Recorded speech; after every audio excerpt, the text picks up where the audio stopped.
Kuasa Tuhan Yesus lebih besar dari masalah saudara. Percayakah saudara? Saudaraku, memang hidup tak selalu indah, tak selalu bahagia. Mengapa demikian? Karena kita hidup perlu yang namanya masalah, supaya kita tahu bahwa kita punya kekuatan. Kita juga perlu batu kerikil, supaya kita lebih berhati-hati dalam melangkah. Kita juga perlu semak berduri agar kita selalu waspada. Kita juga perlu persimpangan jalan agar kita lebih bijaksana dalam memilih. Kita juga perlu yang namanya penunjuk jalan agar kita tidak salah arah. Kita bisa melihat arah ke depan lebih jelas. Kita juga perlu yang namanya pengorbanan di dalam hidup agar kita lebih bijak dan cerdas dalam berpikir. Kita juga harus merendahkan diri. Kita juga perlu yang namanya tertawa, tersenyum agar kita tahu caranya mengucap syukur. Dengan kita mengucap syukur, maka timbul yang namanya rasa bahagia, rasa sukacita. Kita juga perlu orang lain untuk memproses, saudaraku. Di dalam kehidupan ini kita tidak sendiri, kita adalah makhluk sosial. Firman Tuhan katakan dalam Amsal pasal ke-27 ayat ke-11, besi menajamkan besi, orang menajamkan orang. Jika kita sedang menghadapi suatu masalah di dalam hidup, teruslah berjalan ke depan. Jangan berhenti, jangan putus asa, jangan menyerah.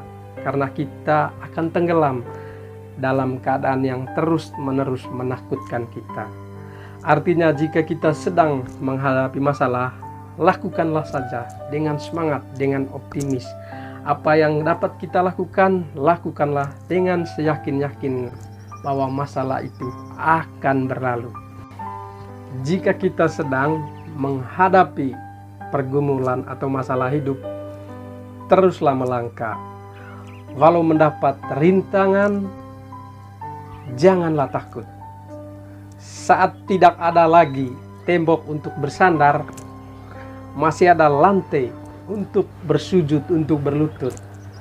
Betapa sering kita merasa khawatir, merasa gelisah tentang begitu banyak hal di dalam kehidupan ini.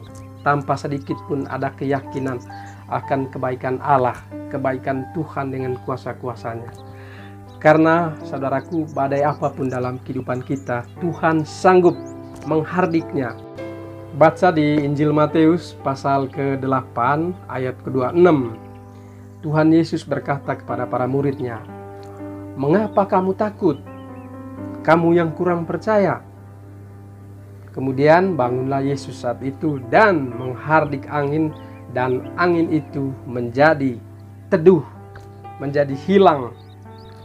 Nah, para sahabat, dengan kata-kata ini Tuhan Yesus mau menegur para muridnya konteks zaman itu.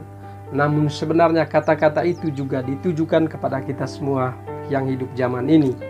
Yesus menegur kita karena mempunyai rasa takut, rasa gelisah terhadap begitu banyak hal di dalam kehidupan ini.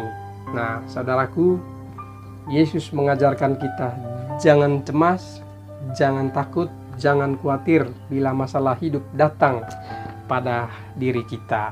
Karena masalah akan selalu ada di dalam kehidupan ini. Tapi penyertaan Tuhan senantiasa dan selalu lebih besar daripada setiap masalah yang kita hadapi di dunia ini. Jadi Tuhan Yesus bersabda, "Marilah kepadaku semua yang letih lesu dan yang berbeban berat, aku akan memberikan kelegaan kepadamu." Mari kita pikul beban hidup kita bersama Tuhan Yesus. Jangan mengandalkan kekuatanmu sendiri. Ada Tuhan yang senantiasa menyertai kita. Carilah Tuhan, maka kamu akan hidup. Amin.